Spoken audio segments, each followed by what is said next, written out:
Now that we've discussed intraparticle and interparticle forces, let's look at a few example problems. Recall that there are 7 different forces that we commonly use in this course. These are listed in order of strength, where the top one is the strongest and the bottom one is the weakest of those forces. The first 2 are intraparticle forces, which hold the atoms together to create either molecules or ions, which create ionic compounds. And the last 5 are the ones that hold all of those together. So each compound is held to the same compound or another compound by the final 5 interparticle forces. Let's focus first on the intraparticle forces, those forces that hold molecules and compounds together. First, we have covalent bonds, which form between 2 nonmetal atoms. Anytime we have 2 nonmetals that are held together strongly, they're going to be held together by the covalent bond, and that is the strongest type of bond that we find in these chemicals. And these covalent bonds form when 2 atoms of similar electronegativity bond with each other. Now this happens only with the nonmetals. Metals will always have ionic bonds. We can further define covalent bonds as either nonpolar or polar.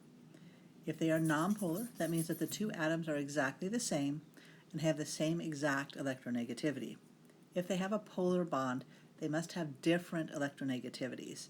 As they become more and more polarized, which means they have bigger and bigger differences in electronegativity, they become closer and closer to becoming an ionic bond. The next strongest bond that we have is the ionic bond, and that is formed between 2 ions. This is where the electrons are not being shared, but they are being given from one to the other. So they're not being shared. One of the ions became positive by giving away its electrons, and the other one became negative by taking those electrons. You can quickly identify the difference between a covalent bond and an ionic bond by looking at the formula. When you look at the formula, if you look at the very first atom present, you will see that if it's a metal, it's an ionic bond. If it's a nonmetal, it's going to be from a covalent bond, with the exception of the ammonium ion. So if it has ammonium, which is NH4, then we know that that is going to be an ionic compound because it starts with the ammonium ion. Those are the intraparticle forces. Again, covalent bonds are stronger, ionic bonds are weaker, and we'll find covalent bonds between either molecular elements, diatomic elements specifically, or molecular compounds. We'll also see that the ionic bond only forms when there are ions present, so that means there has to be a metal present, and those will form ionic compounds. The intraparticle forces describe single particles, but when we have a collection of those particles, then we can look at the interparticle forces. What holds that collection of particles together? So the 5 forces that we'll be looking at are the ion dipole, the hydrogen bond, dipole-dipole, dipole-induced dipole, and London forces, also known as dispersion forces.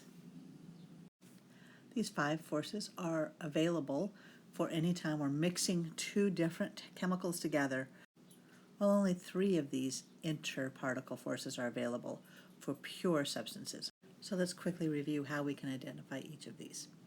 First, we have the ion dipole, that is the strongest of the interparticle forces. This is going to form between something that is ionic and something that is polar.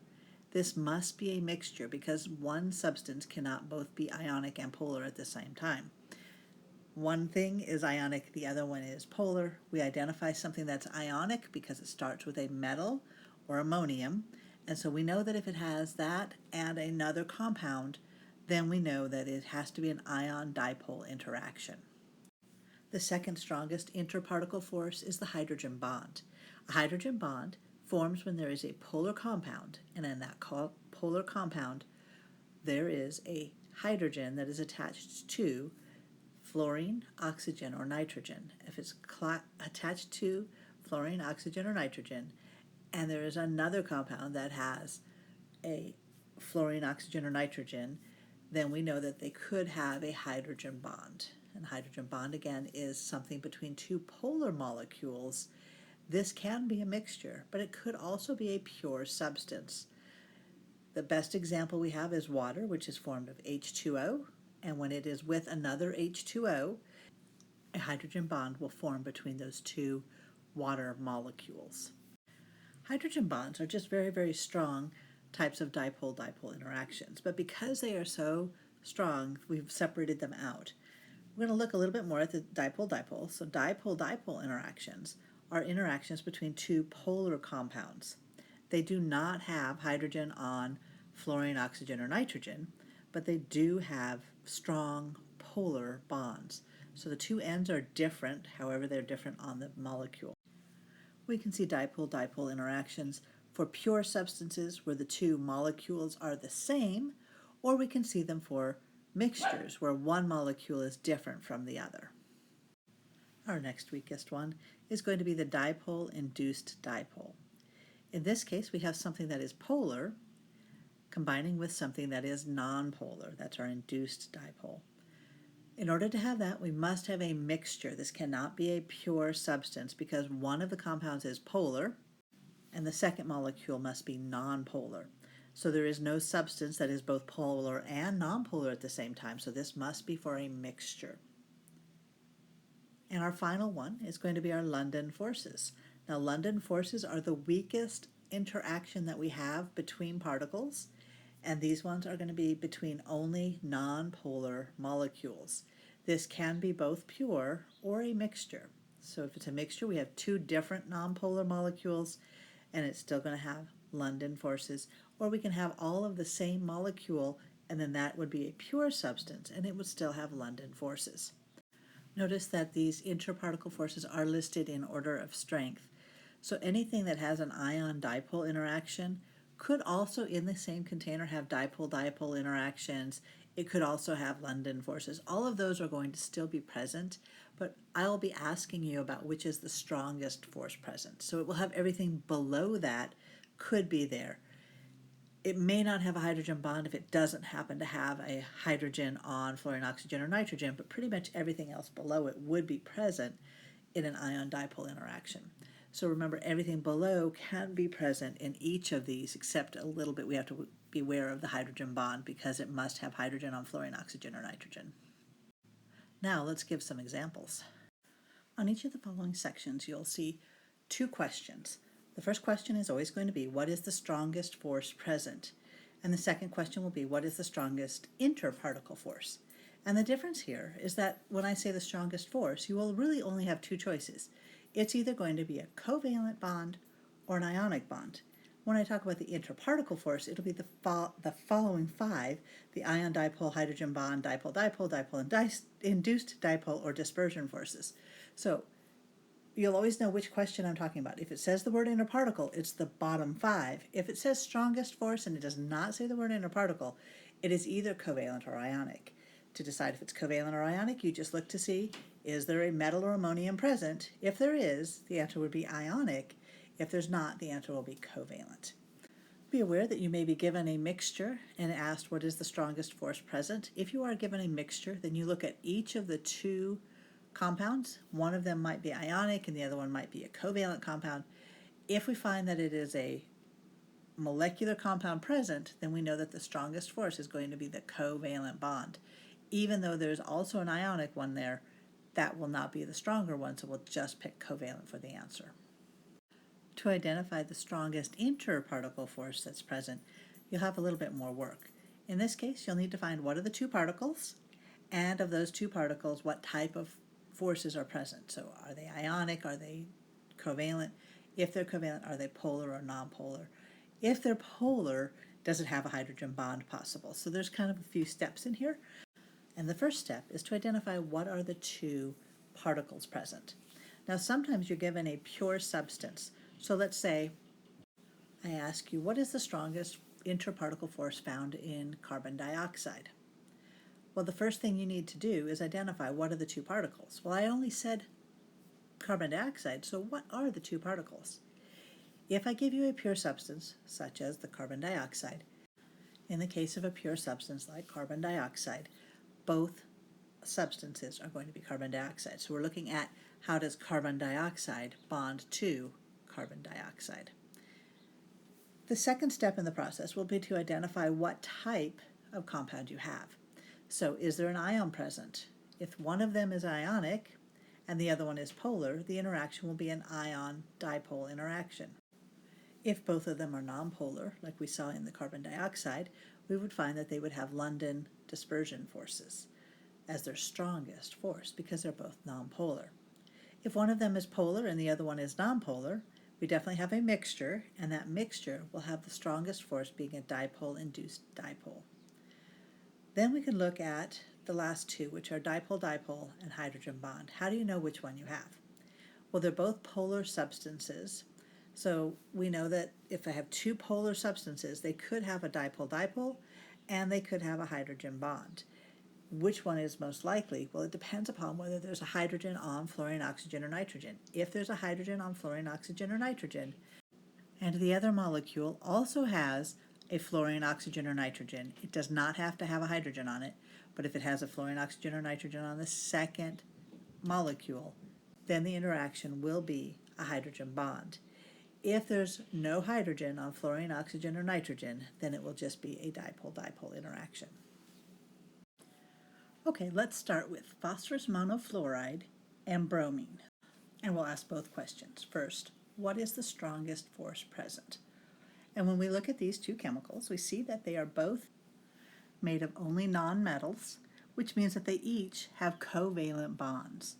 So phosphorus monofluoride has a covalent bond, and bromine has a covalent bond. Remember, bromine is Br2 because it's a diatomic element. That means that the strongest force present is the covalent bond. Now the more difficult one. What is the strongest interparticle force? So for this you want to draw out the molecules. You may need to do a Lewis dot structure. In this case, we won't need to because each of them only have two atoms, which means that they are both linear. So we'll just draw them out real quickly. We have P bonded to an F and two Brs bonded together. When we look at the P bonded to an F, we know that that's a covalent bond because they're both nonmetals, but we now have to decide, is that polar or nonpolar? And because the two atoms are different from each other, and this is a linear molecule and we don't have anything pulling against it, we know that this one is going to be a polar compound. The second one has bromine. Both of the Brs are equivalent to each other, and so that is a nonpolar molecule. It is an element, not a compound. So what type of interaction do we have? Well, anytime you see something that is polar, we're going to have a dipole type of interaction. That means we have the choices of C through F. We do not have G as one of the possibilities because this is a polar substance. The second thing that it is bonded to, the bromine, is nonpolar. The only one that allows the second one to be nonpolar is the one that says induced dipole. So we know that the answer in this case would be F, dipole, induced dipole. Now let's try water. For this question, the first thing you need to do is find out what are the two substances. Here I've only listed water, so what is the second substance? When I've only provided one, that means the second substance is going to be the same, in this case H2O. First question, what is the strongest force present? The strongest force is either covalent or ionic. Hydrogen and oxygen form a covalent bond because they are both nonmetals, so of course the strongest force present is going to be a covalent bond. Part 2, what is the strongest interparticle force? Now that we know what the two compounds are, both water in this case, we need to look at the structure of the compound. Is it ionic? Is it molecular? In this case, we see that it's all nonmetal, so it's going to be molecular. Because neither of them are ions, we can eliminate letter C, and it's going to be one of the below ones, D, E, F, or G. Since we know it's molecular, we know that we will have to decide whether it is polar or nonpolar. So let's look at the structure of water. We know that it is bent, and this is again one that you'll need to recall. Water will be a bent molecule, which tells us that it is polar. So that means it has to be one of the ones that has a dipole in it of some sort. So that leaves us with D, E, and F. It will not be G because G is only for nonpolar substances. This also eliminates letter F, dipole-induced dipole, because the induced dipole again has to be nonpolar. So our choices are, is it D or E, hydrogen bond or dipole-dipole? This is a dipole-dipole, it definitely has that, but could it be a hydrogen bond, which is even stronger? In order to be a hydrogen bond, it has to be hydrogen on fluorine, oxygen, or nitrogen, and there has to be a fluorine or oxygen or nitrogen in the second compound.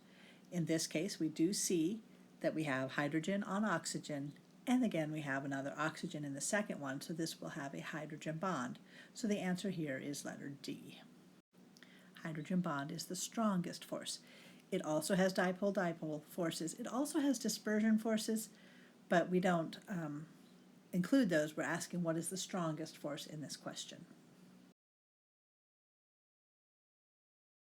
For the rest of these examples, I'm going to provide you with the chemicals that are present, and then I'm going to ask you to pause your video, answer the two questions. What is the strongest force present? What is the strongest interparticle force present? And then I will have you unpause the video, and I'll give you the answers. So in this case, let's look at water and sodium chloride. Pause your video.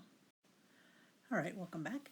So we're going to look at the two chemicals. The first one is H2O, which is all nonmetals, so we know that this is a covalently bonded compound, so our strongest force will definitely be covalent.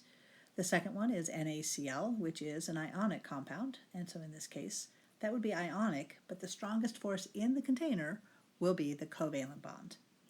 The second question says, what is the strongest interparticle force? And so for this one, we look at our two chemicals. We have one of them is water, and that is a polar substance that can hydrogen bond. And the second one is an ionic compound, sodium chloride. And anytime that you see an ionic compound with a polar compound, it will be an ion dipole. Note that it doesn't matter what order I put them in because they're both in the same container, so it doesn't matter if I say water and sodium chloride or sodium chloride and water. The answer will still be ion dipole, which of course is letter C. All right, for this one we're going to try hydrogen fluoride and bromine. Please pause your video. For part one, we look at hydrogen fluoride. We see that they are both nonmetals, and so it has a covalent bond between them. The strongest force present will be covalent. Whether the other one's ionic or covalent is irrelevant. The second one is bromine, and again, two bromine atoms are both nonmetals, and it is also covalent, so definitely the answer for part one, the strongest force present will be a covalent bond. The second part, again, is always a little bit harder, so we're going to look a little more closely. We look at HF, and we see that it is linear. There are two ends to it. The two ends are not matched. This is a polar compound. Then we look at Br2, and we see that the two ends are matched, and this is a non-polar compound. So we know that it's going to have something with polarity. We know that it is not going to be ionic. We can eliminate C because there are no ions. We can eliminate letter G because the first substance, hydrogen fluoride, is polar. And remember, for letter G, Lambda dispersion forces, they have to be both nonpolar. So now let's look at the rest of them. Could it be a hydrogen bond, dipole-dipole, or induced dipole? Hydrogen fluoride is polar. It also has hydrogen on it to the fluorine, and so we're going to see that it could be a hydrogen bond, it could be a dipole-dipole, or it could be a dipole-induced dipole. It depends on what the second substance is. If it was hydrogen fluoride with hydrogen fluoride, the strongest bond in this system actually will be the hydrogen bond, but we're asking what is the strongest particle between the two different chemicals, in this case HF and Br2. And Br2 is nonpolar, so that means that the strongest force between those two, the strongest interparticle force between HF and Br2, is going to be the dipole-induced dipole, and that is letter F. And now let's look at hydrogen sulfide, H2s. Please pause your video. And we've restarted. Let's look first at what are the two chemicals present. In this case, we only have H2s, so the two chemicals are H2s and H2s. Then we ask the first question, what is the strongest force present? We see that hydrogen and sulfur are both nonmetals, so this is going to have a covalent bond. When we draw the Lewis dot structure for this, this is going to look a lot like water. It's going to have a sulfur in the middle, two hydrogens on it, and this is going to be a bent shape. Because it's bent, that tells us that this compound is polar. H2s is polar, also H2s is polar, no surprise there. So now it asks, what is the strongest interparticle force? In this case, we are looking at two polar compounds. We know that it will not be an ion dipole because there's nothing ionic. We know that it won't be dispersion forces because there's nothing nonpolar, and we know it won't be dipole-induced dipole again because there is nothing nonpolar. So we're down to, is it a dipole-dipole or a hydrogen bond? We do see hydrogen there, but remember that hydrogen has to be on fluorine, oxygen, or nitrogen. In this case, it is not, so this one is just a strong dipole-dipole, and that would be letter E. And now let's try iodine. Please pause your video, and welcome back. We're going to look to see, what do we have here? We have the two chemicals. They're both going to be iodine. They both happen to be elements, but the element is iodine. Iodine has two nonmetals, and that means that this is going to be a covalent bond for the strongest force present. And now we look at the intraparticle forces. We have a nonpolar molecule, iodine. It is bonded with a nonpolar molecule, also iodine. The only one that has both of them being nonpolar is going to be letter G, dispersion forces. And now let's try hydrogen sulfide, H2s, and the element iodine. Please pause your video, and welcome back.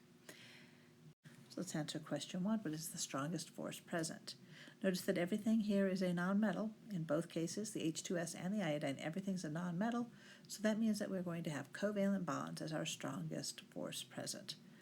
Then we look at each of the two particles. We see that H2s, when we draw out its Lewis dot structure, we have our sulfur with 6 electrons around it and 2 hydrogens attached to it, which is going to be in the bent shape. That is a polar substance. In the case of iodine, we have the two things. It only can be linear. The two ends are the same, so this is going to be a nonpolar substance. We find that we have something that's polar and it's mixed with something that's nonpolar. Our only choice for polar and nonpolar is letter F, the dipole-induced dipole. And now let's try ammonia. That is the formula NH3. Notice this is not NH4+. Go ahead and pause your video. And welcome back. We'll do the strongest force first. Notice that this is NH3. The other chemical will also be NH3 because I didn't give you anything else. The NH3 has all nonmetals. N and H are all nonmetals, so this must have a covalent bond as the strongest force present. Next, we'll look at the strongest interparticle force, and to do that, we're going to need to draw out the Lewis dot structure. For this, we're going to put nitrogen in the middle. It has 5 electrons that go around it. Then we're going to attach those 3 hydrogens onto it, and what you'll notice is that we're left with 1 pair of electrons left over, and so this is a polar compound. So this is a polar compound, and not surprisingly, NH3 is a polar compound also. So we have 2 NH3s, each of them are polar, so we know that we have a dipole-dipole. The question is, can this hydrogen bond? So in hydrogen bonding, it has to have a hydrogen that is attached to a fluorine, oxygen, or nitrogen. In this case, we are attached to a nitrogen, so the strongest bond we're going to have, intraparticle force, is going to be a hydrogen bond, letter D.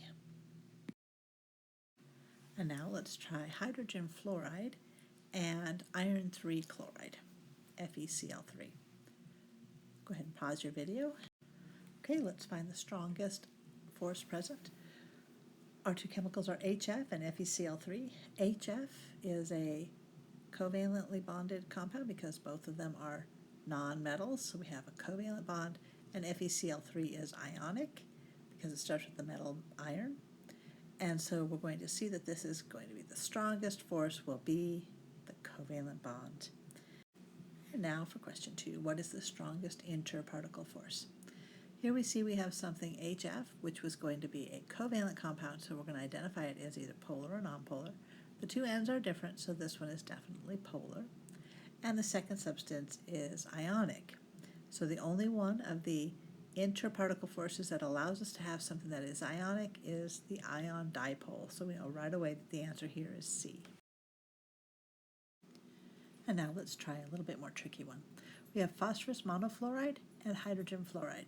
You do not have to draw out the Lewis dot structure because you should be able to figure out for the shape of this because there's just 2 atoms present.